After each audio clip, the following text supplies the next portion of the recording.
So, you want to be a real estate investor, but where do you start? How do you know what information and sources to trust? That's where I come in. I'm Jonny Cattani, and this is the Investor Relations Real Estate Podcast.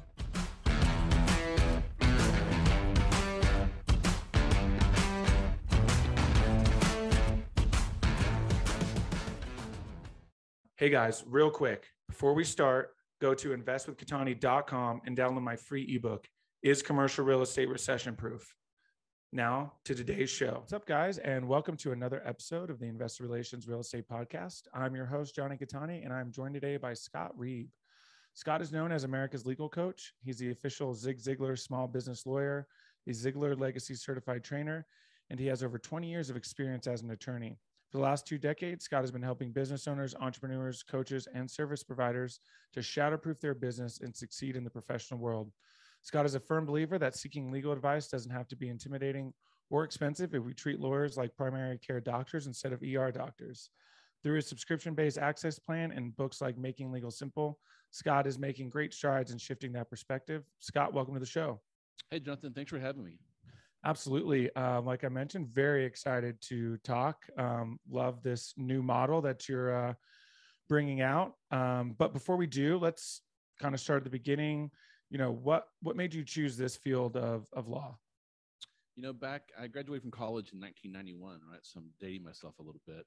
And I had a marketing degree and really wanted to do marketing, saw myself eventually becoming an advertising executive. And so got out to get my first marketing job, and it ends up everyone else thought marketing meant sales. And so they're trying to get me to sell copiers, life insurance, and eventually phone systems. And so I ended up with a major telecom company selling business phone systems. It was my first business. I was an independent agent and had a aftermarket territory in Tulsa, Oklahoma, and was doing great. Had found some things in their system where I created a revenue source they weren't even aware of, and was doing great, making more money than 23-year-old me had ever seen. And suddenly get a new manager, and the general manager comes in and sees what I'm doing. She likes it, but she decides to breach my contract and give that to a minimum wage person. And they start making the money for the company and send me to a part of Oklahoma that didn't even have phones to sell business phone systems. I went to see a lawyer. My parents had a friend that was a lawyer, and he was gracious enough to see me. And he's like, yeah, you've got a great case, but you can't afford to fight them. And so I was kind of disillusioned, but I'd always thought it was the law was interesting. I can remember career day, lawyers coming through and thinking that'd be a cool profession. And so in 91, 92, 93, the economy was really bad. Back in the elections back then, what the saying was, it's the economy, stupid, that George Bush lost on. And so I decided to go back to school. And I really didn't see an MBA being a route for me. I really thought a law degree would be a better, more flexible degree. So I did what every normal person would do. I took the LSAT and went to law school. Went to the University of Oklahoma and had a great experience. School's very different after you've been out in the workplace. You really appreciate being back in the classroom, being able to play basketball with the guys, and have that flexibility. Now, we were broke. I was married at the time, and we were broke. But my only pressure was trying to make good grades and learn, and it was much easier than trying to sell. So went to law school and ended up really liking litigation, and thought that's what I wanted to do. Okay, awesome. I love that.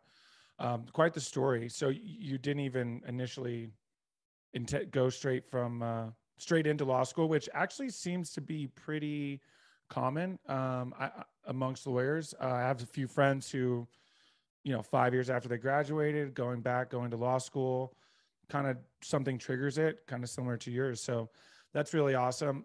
We were talking a little offline. Typically lawyers are frightening people. There's a few misconceptions and, kind of some stereotypes around that. So kind of talk about some of those and then the things you're doing to, to educate people.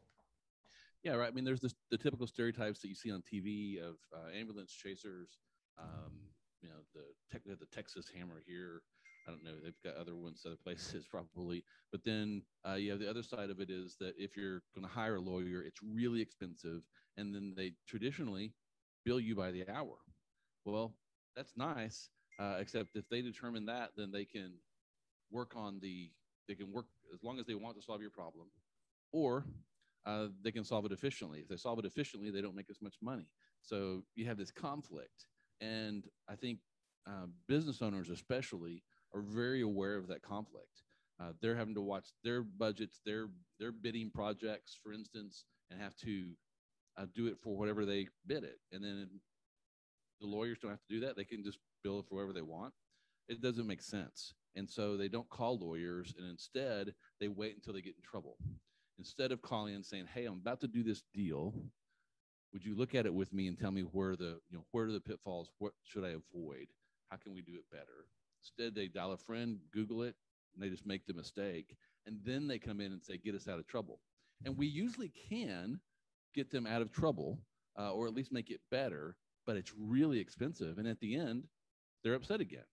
And that's kind of what pushed me back in 2012 to go, there's got to be a better way to deliver this service for entrepreneurs that really need this, but aren't, have this obstacle that they can't get over themselves. So how do I remove it? And that's where I hired my first business coach. Awesome. I love that. And was it Zig Ziglar himself? No, they weren't my first coach. My first coach, and it took me a few to get to the right one to help me. My first coach was a really sweet lady out of Baltimore, and she wanted to help me find my purpose. Well, that would have been interesting, but I had a mission that I knew what I wanted to do. I had a vision and a mission, and I wanted to solve it. Just show me the map, tell me what to do, walk me through this. She couldn't do it. So then I moved to my next coach. Found a guy in Tulsa, Oklahoma, Clay Clark, and he understood what I wanted to build, and it helped other people build businesses like that, not law firms, but similar. And so we went to work creating this new model that we call the Access Plan and launched it. My first client came in November of 2013. So was this the first in the law field, the first time this had been done, this structure? I hate to say I probably didn't invent it, but I couldn't find anyone else doing it to copy. If I could have, it would have made this a lot faster. Once I got into it, I did start finding a few other lawyers around the country that were trying to do it similarly, but because my mission is to stand in the gap for small business owners between them and what I call predator creditors, I wanted to help lots of people. And so I kept being told, well, you're not charging enough. You need to charge like $3,000 a month and have, 10 clients. And I'm like, well, okay, I can see how you can make a living doing that, but you're limited on who you can help. I want to be able to help lots of people. I'm trying to build something that will scale to where we're helping thousands of investors, entrepreneurs at one time. And so I had to build it differently. And so that was and that eventually led me to Ziglar Corporation. They were very instrumental because they deliver coaching services, and I basically do legal coaching. And so they were able to help me figure out some different ways to offer the service and what to have in it. And then I became their official small business lawyer and have been on their stages, and it's been a great relationship. I love that. And I love that you kind of came full circle too, back to like the sales guru himself, right? The one that we all know, if you've been in sales, Zig Ziglar is like, the name. He kind of pioneered the sales coaching, at least for my generation. Yeah. So that's awesome how that came full circle like that. I love that. So your big thing is this sort of Shatterproof that you have. So kind of explain what that looks like. Yeah, that concept was, we have Shatterproof glass, for instance, in our cars. We have them if you have a sliding door at your house, it's Shatterproof glass. It started in the World Wars where they had these gas masks that weren't Shatterproof. So debris, shrapnel, things would be flying around, hit the glass, it would just break. And then the gas, all the gas would get, the mustard gas would come through the mask and kill the people. So they went and put this new Shatterproof glass in the masks, and it made a huge difference. Well, that went on, like I said, to be in cars. And so I look at your business as it's your vehicle to achieve your life goal or dream. And so we need to have this shatterproof glass in our windshield. So we're driving down this road of business, and rocks are going to hit it, right? I have a little ding on my windshield right now, but my windshield didn't fail. It's got a little ding. I see it. I know I can go get that fixed and deal with it. And so if we build the right legal structures and systems into our businesses, then our windshield is like that, where it'll get marked and we can go deal with it. If we don't, it's not shatterproof, and they will come right through and hit you in the face. And so we try to help business owners build a business that we cannot avoid those rocks. There's no way you can drive down the highway and avoid the rocks flying off those trucks. It's just impossible. The same in business. So we can't avoid the rocks. How do we make our business stronger, better, faster, like the old $6 million man, so that it can stand up? You know, it's the old Three Little Pigs story. You know, we want to build the stronger house so that when the bad wolf huffs and puffs, it does not blow down. And that's shatterproofing. I love that. It's so true too. And I'm sure you probably see a lot of, mistructuring, people, wanted to cut corners and that kind of thing. But let's say someone comes to you, right from the start. What does it look like? Let's say we'll just use real estate because that's what I'm in. What does that typically look like in terms of setting up the structure and kind of building that shatterproof formula? Yeah, and usually most people come into us and they've already have a handful of properties. Every once in a while we'll get someone that's like, hey, I want to start properties, but usually they're already in it. They've got a handful of properties and they own them all in their personal name, right? And so, insider secret, if you own all your properties in your personal name, then everything else that you own is also exposed to the liability of each unit. So if you have 5 units, if something happens at one of them, it affects all of the other units and everything else that you have, all the toys and things that you've been able to buy with your real estate profits or your job or with your regular W-2 income. So we have to build a structure to protect us from our own liability, right? We might have personal liability where we have a wreck and hurt, maybe we run over a brain surgeon in the prime of their life, or there's liability in one of our real estate assets. And so we have to be able to protect both from outside liability and inside liability. And so that's where we draw out a custom structure for them. Like I would usually recommend that you have a holding company that's kind of your top level company. It would be my suggestion that you use a state like Wyoming, because Wyoming has really strong charging order laws, which would protect your interest in that LLC from ever being seized from a personal judgment. So that's that outside protection. And then you want to have each LLC in its own silo. If you're driving in the country, if you drive across our country and you go to farmland, you're going to see silos, and those silos are used for grain. And you have to keep the grain separate. You can't have them mixed. If you mix them, they're worthless. It's the same thing with your real estate. You want to have everything you have in a separate silo. So each house, apartment complex, commercial real estate unit is in its own silo, and that would be an LLC. Now, in some states, we can do a series LLC. And if you're in a state where you can, then we set up a master series LLC underneath your holding company. And then you can have all these subunits that are also considered LLCs from a liability standpoint.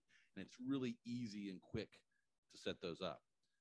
The other way is not too bad either, but like right now in Texas, if you said, hey, Scott, I need an LLC, and you signed today, it'd take us 10 days to get it back from the state because of, I guess they're understaffed. Used to be overnight. Now it's 10 days. So if you had a deal and wanted to move fast, that could be trouble. If you already have a series LLC set up, then you can close the next day. So if you had a cash deal, you could close fast. So I would recommend that you look at those kind of structures, and that's what we do with those business owners. And then it's like, okay, now are you managing these properties? If you're managing them, we need to have a company that's managing them that's separate from all these other ownership companies. So then you set up an operating company. And we have lots of clients that are real estate agents or brokers that are also investors. And so you have to keep all of that separate. Even those have to be in their own silos. And so that's the kind of things that we work through on the investor ownership side. Awesome. I love it. Huge proponent for Wyoming. That's where my LLC is registered. Very easy process. Great to work with. Obviously you need a registered agent. There's plenty of companies. Parasec is the one I use. They're great. Actually currently setting up a holding company right now as well with them. So kind of along that, a holding company, still LLC, all of that stuff. What are, once all of that's done, what does that look like in terms of, a lawsuit potentially? Let's say a lawsuit comes up.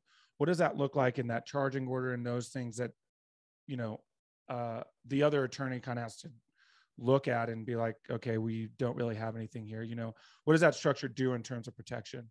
Yeah. So let's start with what the outside liability. So you, the owner, the investor, entrepreneur, has an accident. Okay. I always say you run over a brain surgeon in the prime of their life. I figure those guys make a lot of money. If you run over them when they're 35 and they've got 15 more years left, and this is, you're going to have this multi-million-dollar loss that none of us have enough insurance for, right? I mean, right. Even if you carry max limits on your car, unless you have like a $10 million umbrella, which that's a great suggestion, then you don't have enough coverage. So then they're going to start looking at your assets, right? But how that happens first is they go hire a lawyer. They go hire the Texas Hammer here, and then he's going to do a search to see what your insurance is. And there's a database where you can kind of find out what he thinks your insurance policy is. All right, well, if that's insufficient to cover the loss, then he's going to look at what are your assets, and they're going to pay a company to do an asset search. Well, using a bunch of these LLCs helps because it's going to make things harder to find because they're not in your personal name, right? So we set these things up in a way that are what I call screens, so it makes it harder to find it. But if they do find it and they find that you have a Wyoming LLC that's the top of your structure, then they're going to know that we can't ever seize the owner's interest in that property. That's where you mentioned the charging order. The charging order in Wyoming is very strong, and it says that if you have a personal judgment that you cannot seize that membership interest in the LLC, all you're entitled to are the profits that are distributed from that LLC. Well, maybe this is news. But as the owner of the LLC, you determine when profits are distributed. And if you get in a situation, call me, call Jonathan. We can tell you ways that you can get money out of an LLC that's not profit. It doesn't take a whole lot of creativity to get around that. And so the judgment's worthless. They get nothing, right? I mean, we've already set up, before they even get the judgment, we've already set up a new LLC, and we're doing different things. And they'll get nothing from that company. If the liability comes on the other way, that there's a fire at one of your houses because you hadn't maintained the furnace properly, and it burns down and hurts people. Well, that's going to be a lawsuit against that LLC because LLC stands for limited liability company.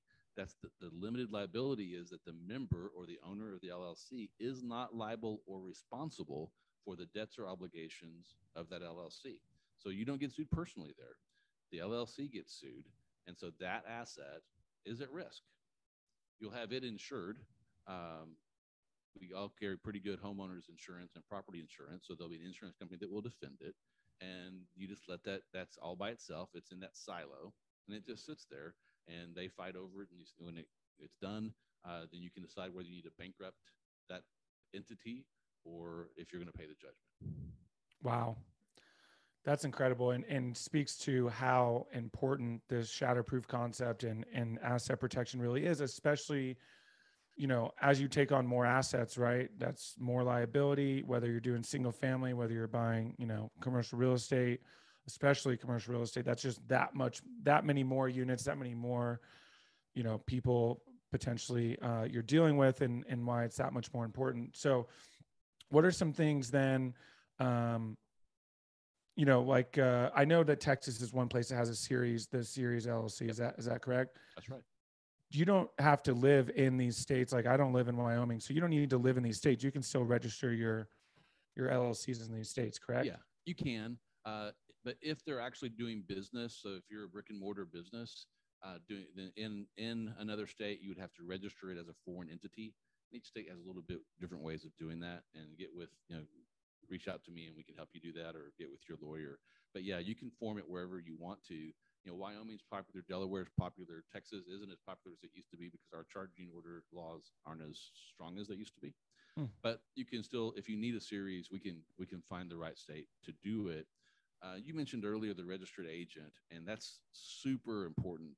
that you have a really good registered agent in place. Because I've run to the situation where the client's the registered agent and they weren't paying attention, or they used a CPA to start their LLC and the CPA was the registered agent. Well, if you're like me, you don't stay with the same CPA forever. You switch occasionally.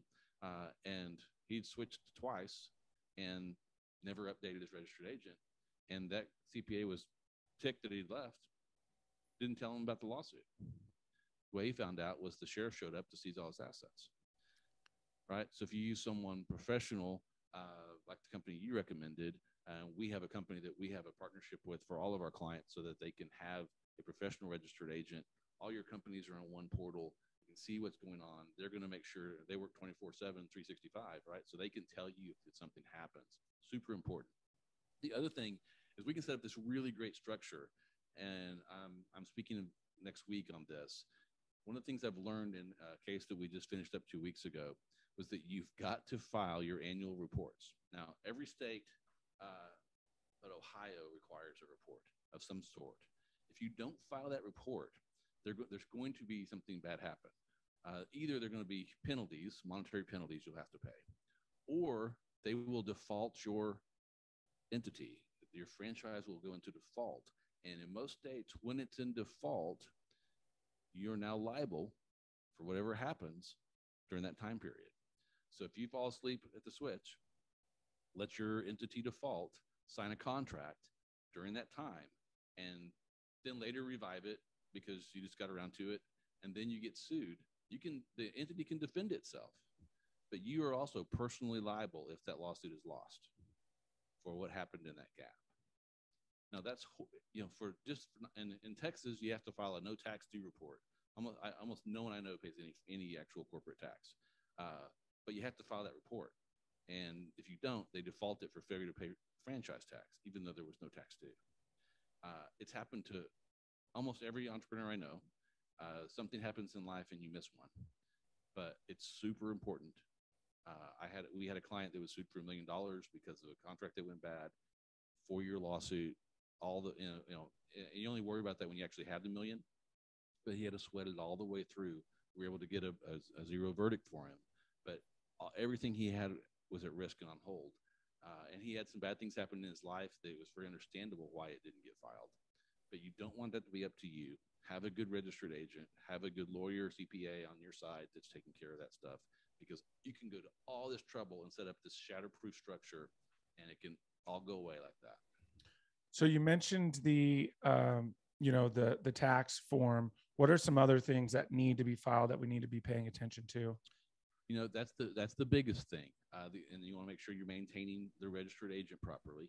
And then the other is, and this is not required by most states, is you should be doing at least an annual meeting for each of your entities. And that can be a real pain if we have 20, 30 entities, it would seem. But you can hold all of them basically at the same time.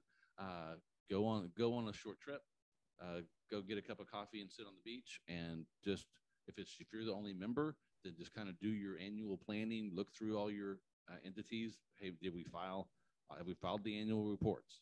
Are the financials in order? Have we paid all the taxes? Just go through all those things and then do some minutes. And it can be very form driven. It doesn't have to be custom, but have a book of those minutes that you have available, because one of the first things that's going to happen if you get audited is they're going to ask for your corporate books.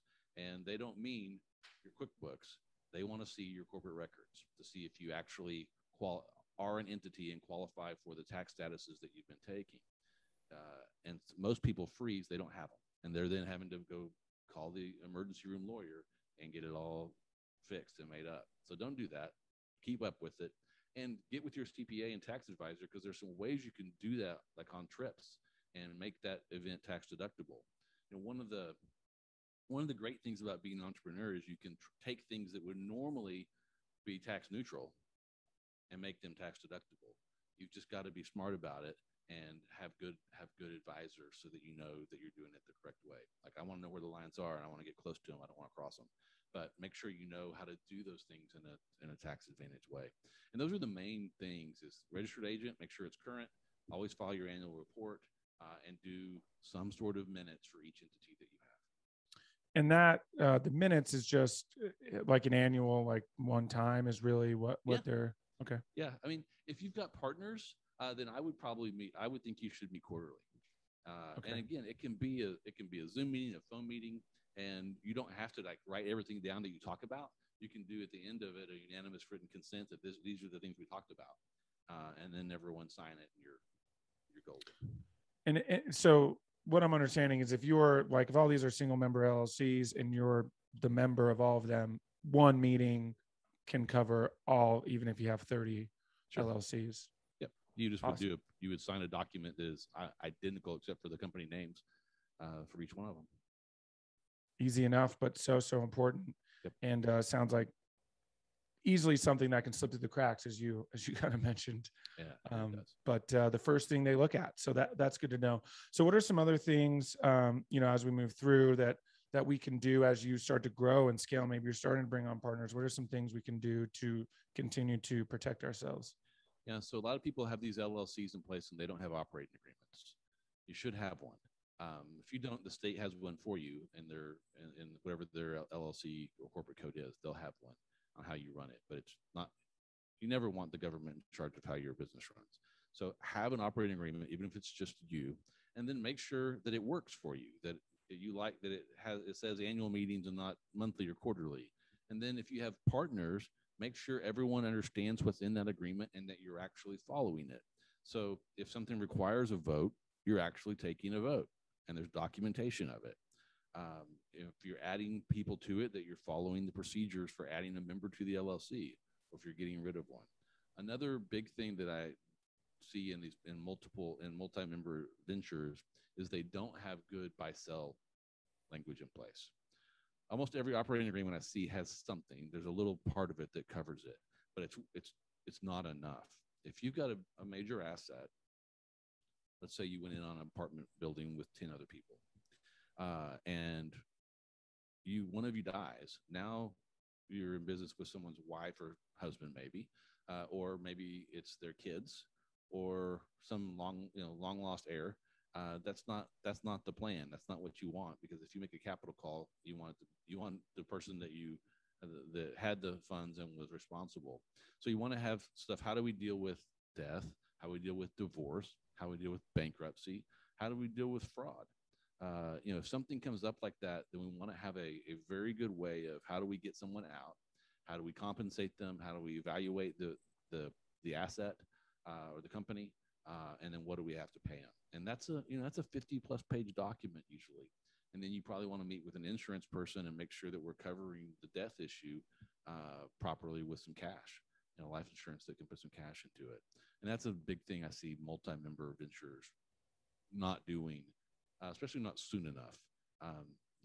The last 3 years we've seen that things happen quickly, and even can affect younger people.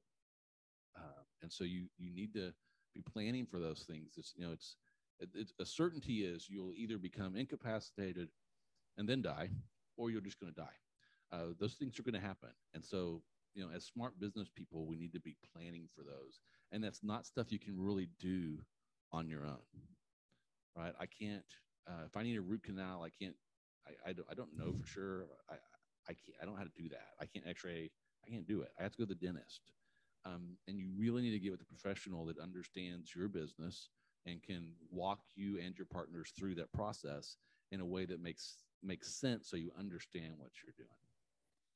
Absolutely, because as you've mentioned, if you have to come in the emergency room, it's going to cost you way more than if you would have done it in the beginning and set it up correctly and had all that stuff in place. Yeah. Awesome. I love that. So one thing I want to touch on, we're coming close to time, but this idea of having a recurring revenue model in your business, kind of talk about that. Yeah, I think everyone should have one. If you're a real estate investor, I guess you kind of do with rent. But it's, traditionally, I've had my firm 17 years last month. And so from 2005 until 2012, I'd walk in on the first of the month and go, okay, how are we going to pay the bills this month? And try to hustle and find new clients or bill people for work, and then collect. Well, once I established the access plan and created the recurring revenue model, Within the first 6 months, I had $10,000 in recurring revenue. It was a game changer. I mean, I knew I could pay my office rent. I could pay my mortgage at home. The pressure that went off me was immense. In 2014, while I was on vacation, everyone at my law office decided to quit, and so I had notified that everyone had left, and they had Surprise. Surprise, have a good vacation. We're all gone. Well, I got back to an empty 2,000 square foot office, and it was okay because I had the recurring revenue model. I was going to have revenue coming in. My payroll had just got cut drastically. And so I basically sit down on my desk. I hired a temporary receptionist, and then I raised my prices on my revenue model, and just went to work building it. And because I already had the system in place, I was able to keep paying the bills. I didn't. I'm not saying it was easy, but I don't know what I would have done otherwise, because I couldn't have supported a full-blown litigation practice with just me. But I could very easily keep up with the clients that I had in my recurring revenue model. And so we try to teach our business owners to look at the business that you have and find something that you can offer where you're no longer trading hours for dollars, especially. And it's something that is, that every month they're paying for. It's the world we just kind of live in is this subscription model. Everyone's very used to it, and you get very little resistance. If you can offer a value, your value stack has to be higher than what you're charging them. And if it is, people are generally in. I love that. And one thing, if people have continued to listen, that is very common theme amongst everyone I talk to are systems and processes. And for new entrepreneurs, this is something that's important from the beginning, getting those systems in place, your legal systems, asset protection systems, all the way to your revenue systems. And I love that. It's so, so important, and just saves so much headache along the way, especially once you start scaling, because if you have the right systems in place, those systems will just scale with you. Yeah, if you're a real estate investor, I would think you would want to have a virtual assistant or a real assistant that has a checklist for these are the things that, if there's a property we want to make an offer on, here's the checklist for what we do. And some of those are going to be, call the lawyer and tell them that we need an LLC or we need a new part of our series LLC. Here's what we're going to call it. I mean, you just need to have that checklist system for them so that it's just bulletproof, and then you're ready for every deal that comes through. So no matter where you are in the world, if a deal comes up, you've got the system in place to take it, and you don't have to think, okay, now what do I do? What's step one? No, it's easy. You just pull it up on your iPad and it's right there. I love that. So true, and so important. Okay, awesome. So we are unfortunately coming up against time, as much as I want to keep picking your brain because I love this stuff. We are on the final 5. It's the same 5 questions I ask all of my guests. What's the best advice you've gotten from a mentor? The best advice that I've gotten is that you have to charge more for a product or service than it costs to make it or produce it. Okay, I love that. Sound logic. What is it about your? Yeah, right. Fair. That's fair. What is it about your career that makes you feel like you're fulfilling your why? I get to spend 3 to 5 hours every day talking to business owners about their dreams, and then helping them put systems and structures behind them to protect it and help them with growth strategies and ideas. And it's just awesome. I love that. Favorite non-real estate or investment related book?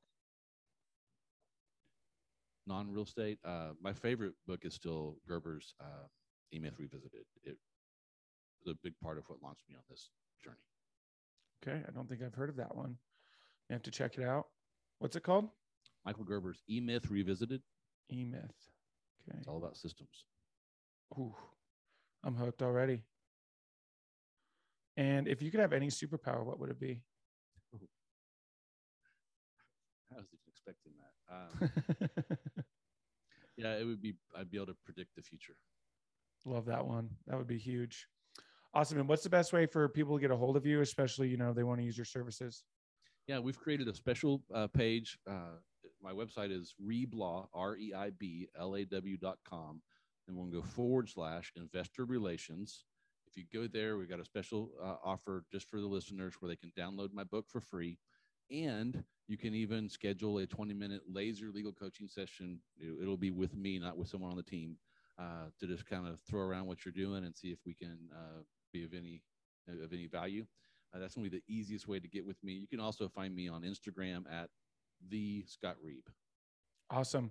We will link that website in the show notes. Make it super easy. Scott, thank you so much. It's been awesome. Thanks, Jonathan. It was really fun. Absolutely.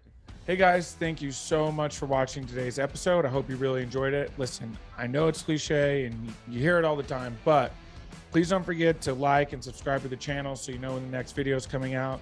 Even though this is technically a daily podcast, you know it's coming out the next day. We have a ton of content coming your way. So please like and subscribe. It helps a ton. Leave comments. Would love to know what you guys think. And we will see you on the next one. Thanks so much.